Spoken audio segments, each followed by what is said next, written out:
Akhir-akhir ini persaingan transportasi online serta transportasi lokal dalam hal ini angkutan umum semakin nyata. Persaingan itu terasa dengan kehadiran transportasi online Maxim.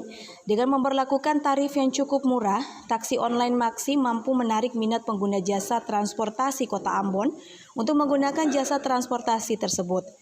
Merasa dirugikan dalam merebut penggunaan jasa transportasi, para supir angkutan umum Kota Ambon yang bernaung di bawah Asosiasi Supir Angkutan Umum Kota Ambon atau ASKA meminta pemerintah baik di provinsi maupun Kota Ambon untuk mengkaji ulang keberadaan taksi online terutama Maxim. Transportasi online dengan tarif yang begitu rendah yang beroperasi di Kota Ambon di saat ini sangat merugikan kami para pengemudi angkutan umum.